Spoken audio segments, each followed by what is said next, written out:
Right, ఇక ఈరోజు పత్రికల్లో వచ్చిన ప్రధానమైన వార్తలు ఒకసారి మనం చూద్దాం. ముందుగా నమస్తే తెలంగాణలో ఊరువాడ కాంగ్రెస్ గడబిడ శీర్షికన ప్రధానమైన వార్త మనకు కనిపిస్తోంది. పంచాయతీ ఎన్నికలకు సంబంధించిన తుది దశ పోరు, మూడో దశ పోలింగ్లో కూడా బీఆర్ఎస్ పార్టీ అడుగడుగునా కూడా కాంగ్రెస్ పార్టీకి హోరాహోరీ పోటీనివ్వడమే కాదు అనేక స్థానాలను గెలుపొంది ప్రభంజనం సృష్టించిన సందర్భం కూడా మనకు కనిపిస్తోంది. బీఆర్ఎస్ తీన్మార్ శీర్షికన ప్రధానంగా మనం ఈ వార్తను చూస్తున్నాం. దాదాపు 4,000 స్థానాల్ని 3 విడతల్లో బీఆర్ఎస్ పార్టీ గెలుపొందడం అనేది రాష్ట్రంలో మారుతున్న రాజకీయ పరిణామాలకు స్పష్టమైన సంకేతంగా నిలుస్తోంది. రాజకీయ ముఖ చిత్రం తెలంగాణలో ఏ రకంగా మారుతుందో, 2 ఏళ్లలోనే కాంగ్రెస్ పార్టీపై ప్రజా వ్యతిరేకత ఏ స్థాయిలో పెరుగుతుందో, దీంతోపాటు బీఆర్ఎస్ ఏ రకంగా గ్రామాన కూడా గులాబీ జెండా రెపరెపలాడుతుందో చెప్పడానికి మరోసారి ఈ పంచాయతీ ఎన్నికలు ఇచ్చిన తీర్పు ఒక చారిత్రాత్మకమైన తీర్పుగా నిలిచిపోతుందనే అంశాన్ని మనం ఇక్కడ చూస్తూ ఉన్నాం. కాంగ్రెస్ పతనానికి ఇది నాంది అంటూ నిన్న కేటీఆర్ గారు కూడా ఈ తీర్పుపై, ప్రజా తీర్పుపై హర్షం వ్యక్తం చేసిన అంశం కూడా మనం చూస్తూ ఉన్నాం. సాధారణంగా పంచాయతీ ఎన్నికలంటే అధికార పార్టీకి కొంత అనుకూలంగా ఉంటాయి. గతంలో బీఆర్ఎస్ హయాంలో అయితే ఏకంగా పంచాయతీ ఎన్నికలు వార్ వన్ సైడ్గా నిలిచిన పరిస్థితి. కానీ కాంగ్రెస్ అధికారంలోకి వచ్చిన 2 ఏళ్లలోనే పూర్తిగా ప్రజా వ్యతిరేకతను మూటగట్టుకోవడంతో పల్లెల నుంచే కాంగ్రెస్ పతనానికి నాంది మొదలైందని నేను కేటీఆర్ గారు వెల్లడించిన అంశం మనం చూస్తున్నాం. ఇది సామాన్యమైన విజయం కాదు, చరిత్రలో నిలిచిపోయే పోరాటం. ఇది అపూర్వమైన విజయం, అసాధారణమైన విజయం, చారిత్రాత్మకమైన విజయం, తెలంగాణ రాజకీయ ముఖ చిత్రాన్ని మార్చే కీలకమైన విజయంగా అభివర్ణించారు. తెలంగాణ గల్లీలో ఇచ్చిన ఈ తీర్పు ఏదైతుందో దేశ రాజధాని ఢిల్లీలో కూడా మోగుతోందంటూ స్పష్టం చేసిన అంశాన్ని మనం చూస్తూ ఉన్నాం. కేవలం 2 ఏళ్లలోనే ఏ రకంగా బీఆర్ఎస్ పార్టీ అడుగడుగునా పల్లెన ఆదిలాబాద్ నుంచి అలంపూర్ వరకు ప్రజాభిమానాన్ని ఏ రకంగా పెంచుకుందో, దీంతోపాటు అలుపెరగని పోరాటాలు, ప్రజా ఉద్యమాలతో ఏ రకంగా కాంగ్రెస్ పార్టీ మెడలు వంచిందో, ఇవన్నీ కూడా ఈ ఎన్నికల ఫలితాలతో సుస్పష్టంగా అర్థమవుతుందనే అంశం కూడా మనం చూస్తూ ఉన్నాం. గ్యారంటీల పేరిట కాంగ్రెస్ చేసిన మోసం, డిక్లరేషన్ల పేరిట చేసిన దగా, 420 హామీల పేరిట చేసిన నయవంచన, ఇవన్నీ కూడా తెలంగాణ పల్లె ప్రజలు గుర్తుపెట్టుకున్నారు. కాబట్టి కాంగ్రెస్ పార్టీకి చెంపపెట్టు లాంటి తీర్పునిచ్చారని కేటీఆర్ గారు నిన్న మండిపడిన అంశం. మొత్తం 3 దశల్లో జరిగిన ఎన్నికల్లో ప్రతి దశలోనూ కాంగ్రెస్ పార్టీని ఢీకొనడమే కాకుండా అనేక రకాల అణచివేతలు, దౌర్జన్యాలు చేసినా కూడా గులాబీ సైన్యం ఏదైతే పోరాట స్ఫూర్తిని చూపించిందో, ఇది భవిష్యత్ రాజకీయాలకు కూడా, భవిష్యత్తులో జరగబోతున్న ఎన్నికలకు కూడా ఒక కొండంత భరోసాని ఇచ్చాయి. ఒక కొత్త స్ఫూర్తిని పార్టీలో నింపిన సైనికులందరికీ కూడా సలాం చేస్తున్నానని కేటీఆర్ గారు అందరినీ కూడా అభినందించిన పరిస్థితి. కొత్తగా ఎన్నికైన సర్పంచ్, వార్డు మెంబర్లతో పాటుగా బీఆర్ఎస్ పార్టీ సంబంధించిన 60 లక్షల మంది సైనికులను కూడా ఆయన ఈ పోరాట స్ఫూర్తితో రానున్న రోజుల్లో కూడా ఇదే రకమైన పోరాట పంథాను కొనసాగించి కొట్లాడి తెచ్చుకున్న తెలంగాణను కాపాడుకుందామని కూడా పిలుపునిచ్చిన సందర్భాన్ని మనం చూస్తా ఉన్నాం. 3 విడత పంచాయతీ ఎన్నికల ఫలితాలు అధికార పార్టీకి ఎక్కడికక్కడ ముచ్చెమటలు అంటూ ఈ వార్త ప్రధానంగా మనకు కనిపిస్తోంది. గాంధీ భవన్ గాండ్రింపు గాలికే, అధికార బెదిరింపులకు పాతరేసిన పల్లె అంటూ సమగ్రమైన వివరాలు మనం ఈరోజు ఫస్ట్ పేజ్లో చదవచ్చు. సీఎం సభ పెట్టిన చోట కూడా బీఆర్ఎస్కే జై, గ్లోబల్ సమిట్ ఊర్లోనూ కూడా అదే రిజల్ట్ అంటూ ఈ కథనం కనిపిస్తోంది. కాళేశ్వరంపై గులాబీ జెండా, 1000 ఓట్ల మెజారిటీతో గెలుపు, కన్నేపల్లి సైతం అంటూ ఈ అంశాన్ని కూడా ప్రధానంగా మనం చర్చించాల్సిన అవసరం కనిపిస్తోంది. కాళేశ్వరం ప్రాజెక్టు తెలంగాణకు వరప్రదాయని, కల్పతరువు లాంటి ప్రాజెక్టును 2 ఏళ్ల నుంచి పూర్తిగా పడుకోబెట్టి తెలంగాణ రైతులకు ఏ రకంగా అన్యాయం చేస్తూ ఉన్నారో, ఆ కాళేశ్వరం ప్రాజెక్టు ఉన్న చోట కూడా గులాబీ జెండా రెపరెపలాడిన పరిస్థితి. దీంతో పాటు కన్నేపల్లి పంప్ హౌస్ ఉన్న చోట కూడా 1000 ఓట్ల మెజారిటీతో అక్కడ కూడా ప్రజా తీర్పు చాలా సుస్పష్టంగా ఇచ్చిన పరిస్థితి. ఈ ప్రాజెక్ట్ అనేది తెలంగాణకు సంబంధించిన దశాబ్దాల సాగునీటి సంక్షోభాన్ని తీర్చే కీలకమైన ప్రాజెక్టు. ఈ ప్రాజెక్టును పడుకోబెట్టడంపై ప్రజాగ్రహం ఈ రూపంలో వెల్లువెత్తింది.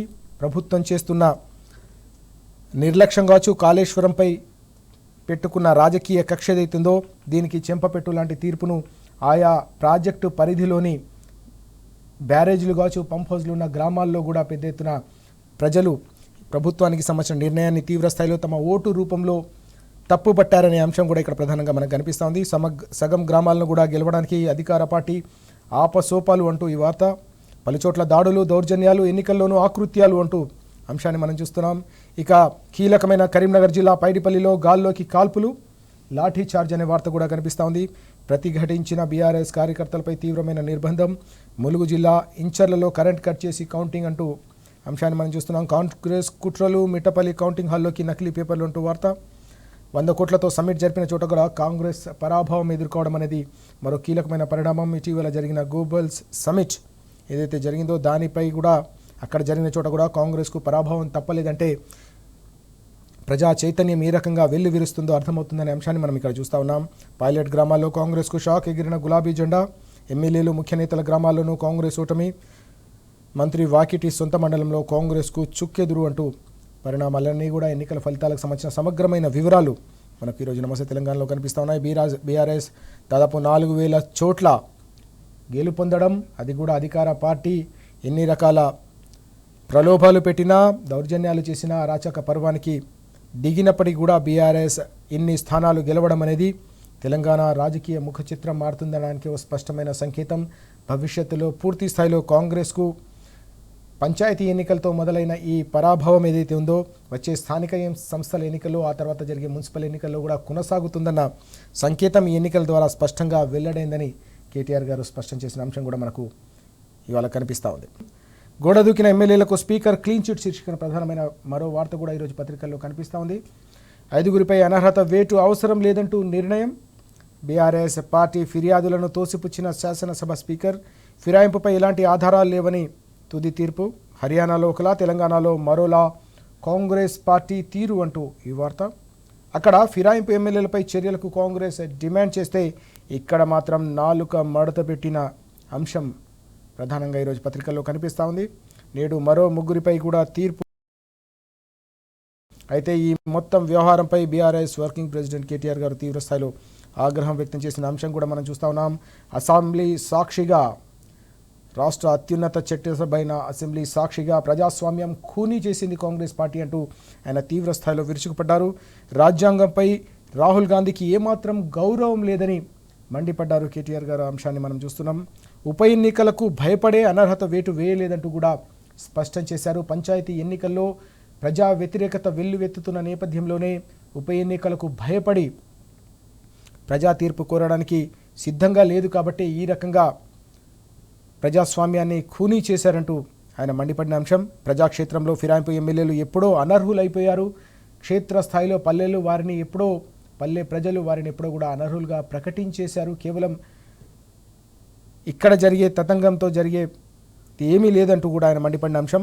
అసెంబ్లీ మొత్తం ప్రజాస్వామ్య స్ఫూర్తికి విరుద్ధంగా వ్యవహరించడం అనేది అసెంబ్లీకి సంబంధించిన అంశాన్ని కూడా ఆయన ప్రస్తావించిన పరిస్థితి. దీంతోపాటు కాంగ్రెస్ నాయకత్వం తీరును కూడా ఆయన తప్పుబట్టారు. ఒకప్పుడు రాజీవ్ గాంధీ గారు తీసుకొచ్చిన చట్టానికి తూట్లు పొడుస్తోంది కాంగ్రెస్ పార్టీ అని కూడా మండిపడిన అంశం కూడా ప్రధానంగా కనిపిస్తోంది. పార్టీకి సంబంధించిన ఇతర నేతలు కూడా తీవ్ర స్థాయిలో ఈ అంశంపై విరుచుకుపడ్డారు. రాజ్యాంగాన్ని తుంగలో తొక్కిన కాంగ్రెస్ అంటూ మనం చూస్తున్నాం. ప్రజాస్వామ్య విలువలకు ఇది పూర్తిగా విఘాతం కలిగించే అంశం. ఆ ఎమ్మెల్యేలపై స్పీకర్ నిర్ణయం రాజ్యాంగ విరుద్ధం అంటూ పార్టీకి సంబంధించిన ముఖ్య నేతలు వినోద్ గారు, అలాగే మధుసూదనాచారి గారు మండిపడిన అంశం కూడా మనకు కనిపిస్తూ ఉంది. ఇదే అంశంపై హరీష్ రావు గారు కూడా తీవ్ర స్థాయిలో ఆగ్రహం వ్యక్తం చేశారు. రాహుల్ సేవ్ ది కాన్స్టిట్యూషన్ నినాదం కేవలం మాటల వరకు మాత్రమే పరిమితం అంటూ మాజీ మంత్రి హరీష్ రావు గారు తీవ్రంగా మండిపడిన అంశం కూడా మనకి ఇక్కడ కనిపిస్తోంది. ఫిరాయింపు ఆధారాలు స్పీకర్ లేవనడం హాస్యాస్పదం అంటూ విమర్శించారు. మండలి ప్రతిపక్ష నేత సిరికొండ మధుసూదనాచారి గారు కూడా ఫైర్ అయిన అంశం. ఇది ప్రజాస్వామ్యానికి గొడ్డలి పెట్టు అంటూ వినోద్ గారు కూడా మండిపడ్డ అంశం కూడా మనకు కనిపిస్తూ ఉంది. ఈ తీర్పు ఊహించింది అంటూ బీఆర్ఎస్ అధ్యక్షులు రామచంద్రరావు గారు కూడా దీనిపై స్పందించిన అంశం మనకు ప్రధానంగా కనిపిస్తూ ఉంది. మొత్తం మీద మనం చూస్తూ ఉన్నాం. స్పీకర్ తీర్పుపై న్యాయ పోరాటానికి సిద్ధమని చెప్పేసి బీఆర్ఎస్ నేతలు నిన్న ప్రకటించిన అంశం కూడా ప్రధానంగా మనం చూస్తూ ఉన్నాం. కోర్టును తప్పుదోవ పట్టించే ప్రయత్నం చేస్తున్నారని కూడా వారు తీవ్ర స్థాయిలో ఆక్షేపించారు. రాజ్యాంగాన్ని అపహాస్యం చేశారంటూ నిన్న ఎమ్మెల్యేలు వివేక్ గారు అలాగే సంజయ్ గారు కూడా మండిపడిన అంశం మనం ఇక్కడ చూడవచ్చు. ఇక మరిన్ని వార్తలు కూడా చూద్దాం. యూరియా ఇక సర్కారు దయ అంటూ మరో వార్త. ఎకరం వరకు కేవలం 2 బస్తాలు, మక్కాకు కేవలం 3 బస్తాలు యూరియా మాత్రమే ఇవ్వాలనే ఆలోచన ప్రభుత్వం చేస్తున్నట్టుగా తెలుస్తోంది. ఇప్పటికే షాపులో అమ్మాల్సిన యూరియాను యాప్లో అమ్ముతామని ప్రభుత్వం తీసుకున్న నిర్ణయం ఏదో దీనిపై రైతాంగంలో ఆగ్రహం వ్యక్తమవుతున్న పరిస్థితి. క్యూ లైన్లు, పెద్ద ఎత్తున రైతుల అగచాట్లు మళ్ళీ కనిపించకుండా ఉండాలనే కేవలం వాటి నుంచి మభ్యపెట్టేందుకు మాత్రమే ఈ యాప్ను తెరపైకి తీసుకొచ్చారని ఇప్పటికే బీఆర్ఎస్ తీవ్రస్థాయిలో మండిపడతా ఉంది. ప్రభుత్వం ఎంత ఇస్తే అంత తీసుకోవాల్సిందే అంటూ ఇప్పుడు సరికొత్త నిబంధన ఏదైతే తెరపైకి తీసుకొస్తున్నారో ఇది వ్యవసాయాన్ని దెబ్బతీసే కుట్రలో భాగంగా ఇదంతా జరుగుతుందని ఈ వార్త మనం చూస్తూ ఉన్నాం. కోటాలో కోత, పంటల వారీగా పరిమితి అంటూ ఈ రకంగా పరిమితి పెట్టుకుంటూ పోతే ఇక వ్యవసాయం ఎట్లా చేయాలని అన్నదాతలు సూటిగా ప్రశ్నిస్తూ ఉన్నారు. కేసీఆర్ గారి హయాంలో బీఆర్ఎస్ పాలనలో కడుపు నిండా కరెంటుతో పాటు ఇంటి ముంగిట ఎంత కావాలంటే అంత ఎరువు బస్తాలు తెచ్చుకునే పరిస్థితి ఉండేది. కేవలం ఆటో డ్రైవర్కి పైసలు ఇచ్చి పంపిస్తే ఇంటి ముంగిట యూరియా బస్తాలను వేసిపోయే పరిస్థితి ఉండేది. కానీ ఇప్పుడు ఏకంగా నెలల తరబడిగా అగచాట్లు షాపుల ముందు కొనసాగడం, దీంతో పాటుగా ఇప్పుడు యాప్లు అలాగే సరికొత్త నిబంధనలు పేరిట కేవలం ఆ పరిమితిని తగ్గించడం, కోత పెట్టడం, కోటాలు అనేది వ్యవసాయాన్ని పూర్తి స్థాయిలో నష్టం చేసే పన్నాగంలో భాగంగానే ఇదంతా జరుగుతోంది. రైతును పూర్తిగా దగా చేస్తుంది ప్రభుత్వం అని అన్నదాతలు మండిపడుతున్న అంశం మనం చూస్తున్నాం. ఒక్క రోజులో తీసుకోకపోతే బుకింగ్ రద్దు, ఈ మేరకు యాప్లో నిబంధనలు ఫిక్స్, భూమి సాగులో తప్పుడు లెక్కలు చూపిస్తే పంటల విక్రయ సమయంలో ఇబ్బందే, ఈ బస్తాలేం సాల్తాయి అంటూ రైతులు సూటిగా ప్రశ్నిస్తూ ఉన్నారు. ఈ రకంగా వ్యవసాయం చేయడం అనేది ఎట్లా సాధ్యమవుతుంది? ఈ రకంగా ఇప్పటికే సాగునీటి కోసం తండ్లాట పడుతున్నాం, కరెంటు కష్టాలు పడుతూ ఉన్నాం, మరోవైపు పెట్టుబడి సాయం సరైన సమయంలో అందక అప్పుల పాలవుతున్నాం. చివరికి అష్ట కష్టాల కోర్చి పంట పండిస్తే వాటికి దిగుబడి సాధించిన తర్వాత కనీసం మద్దతు ధర రాని పరిస్థితి, మార్కెట్లకు తీసుకుపోతే దాన్ని కొనే దిక్కులేని దయనీయమైన పరిస్థితులు ఎదుర్కొంటున్నాం. చివరికి ఇన్ని రకాల ప్రతికూలల మధ్య పంటను పండించాలనుకుంటే వాటికి యూరియా బస్తాను కూడా అందించకపోవడం ప్రభుత్వ వైఫల్యానికి నిదర్శనం అని చెప్పేసి అన్నదాతలు మండిపడుతున్నారని ఈ సమగ్రమైన కథనం ఈరోజు మనకు నమస్తే తెలంగాణలో ఫస్ట్ పేజ్లో కనిపిస్తూ ఉంది. మరిన్ని వార్తలు మనం చూద్దాం. బ్యూరోక్రాట్ల కొట్లాట అంటూ మరో వార్త కూడా కనిపిస్తూ ఉంది. ఇద్దరు ముఖ్య కార్యదర్శుల మధ్య ప్రత్యక్ష పోరు నడుస్తూ ఉందనే అంశం మనం ఇక్కడ చూడొచ్చు. మెయిల్ ఒకరి దగ్గర, పాస్వర్డ్ ఏమో మరొకరి దగ్గర చెక్ చేసి ఫార్వర్డ్ చేస్తున్న సీనియర్ ఐఏఎస్, రూల్స్కు విరుద్ధంగా సీఎస్కు మరొకరి ఫిర్యాదు అంటూ మొత్తం అంశం మనం చూస్తున్నాం. బ్యూరోక్రాట్ల మధ్య కొట్లాట నడుస్తుందంటూ ఈ వార్త ప్రధానంగా మనకు ఇక్కడ కనిపిస్తూ ఉంది. ఇక ఉపాధికి మోదీ రామ్ రామ్ అంటూ మరో వార్త జాతీయ అంశం మనం చూసాం. జాతీయ ఉపాధి హామీ పథకానికి సంబంధించి పెద్ద ఎత్తున ఈ మొత్తం వ్యవహారం అంతా కూడా తీవ్రస్థాయిలో దుమారం రేపుతున్న పరిస్థితి. గ్రామీణ కూలీల పొట్టగొట్టే బిల్లు పథకంలో మహాత్మా గాంధీ పేరు తొలగింపుపై దేశవ్యాప్తంగా కూడా పెద్ద ఎత్తున విమర్శలు వ్యక్తమైన పరిస్థితిని మనం చూసాం.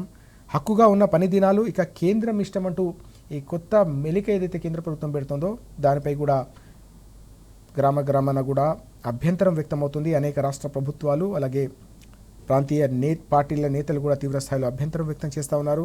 90 నుంచి 60% కేంద్రం నిధుల కోత అంటూ ఈ వార్త.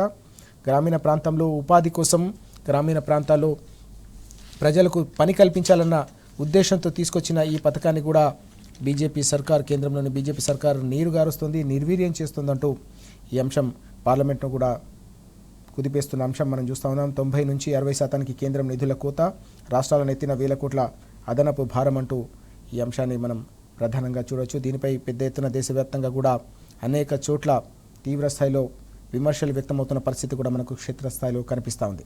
ఇక మరిన్ని వార్తలు కూడా చూద్దాం. అధికార కాంగ్రెస్కు పల్లె నా ఏ రకంగా దెబ్బ తగిలిందో ఆ గణాంకాలకు సంబంధించిన వివరాలు కూడా ఈరోజు మనకు సమగ్రంగా పత్రికలో కనిపిస్తూ ఉన్నాయి. వాటికి సంబంధించిన వివరాలు కూడా మనం రకంగా కాంగ్రెస్కు సంబంధించి గడబిడ అంటూ ఈ వార్త ప్రధానంగా కనిపిస్తుంది. అనేక జిల్లాల్లో బీఆర్ఎస్ అలాగే కాంగ్రెస్, బీజేపీ ఏ రకంగా స్థానాలు సాధించాయో, బీఆర్ఎస్కు ఏ రకంగా పల్లె ప్రజలు పట్టం కట్టారో అంశానికి సంబంధించిన సమగ్రమైన వివరాలు కూడా మనకు కనిపిస్తూ ఉన్నాయి.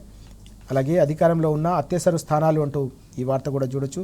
సాధారణంగా అధికార పార్టీ ఎప్పుడు ఉన్నా కానీ అధికార పార్టీకి అనుకూలంగానే సాధారణంగా అందరూ భావించే అంశం. కానీ కేవలం 2 ఏళ్లలోనే కాంగ్రెస్కు పూర్తి స్థాయిలో ప్రజా వ్యతిరేకత మూటగట్టుకున్న నేపథ్యంలోనే ఇంత భారీ స్థాయిలో పరాభవం తప్పట్లేదనే అంశం కనిపిస్తూ ఉంది. పల్లెన వెల్లువెత్తుతున్న ప్రజా వ్యతిరేకత 3 విడతల్లో కలిపి ఏకగ్రీవాలు కాకుండా కాంగ్రెస్ గెలిచిన స్థానాలు కేవలం 6,000 మాత్రమే. మొత్తం సర్పంచ్ స్థానాలు 12,735 కాగా సగం కూడా గెలుచుకోలేకపోయింది కాంగ్రెస్. ఏకగ్రీవాలు మినహాయిస్తే పూర్తి స్థాయిలో సగం స్థానాల్లో జరిగిన పోటీలో కూడా నిలుపుకోలేకపోవడం అనేది కాంగ్రెస్ పరాభవానికి ఈ యొక్క నిలువెత్తు నిదర్శనంగా నిలుస్తున్నాయనే అంశం.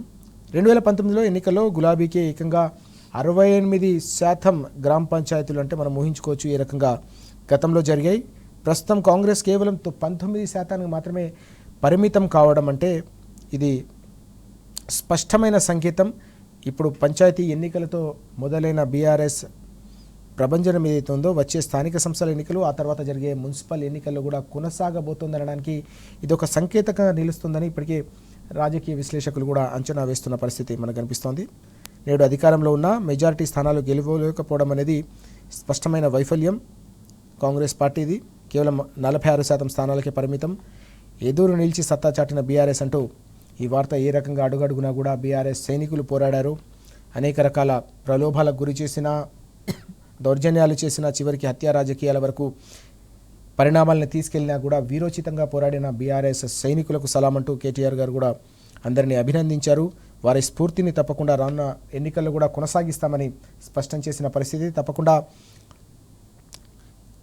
స్ఫూర్తివంతంగా పోరాడిన ప్రతి బీఆర్ఎస్ సైనికుని కూడా కడుపులో పెట్టి చూసుకుంటాం, కంటికి రెక్కల కాపాడుకుంటామని కూడా ఆయన స్పష్టంగా హామీ ఇచ్చిన అంశం కూడా మనం చూడొచ్చు.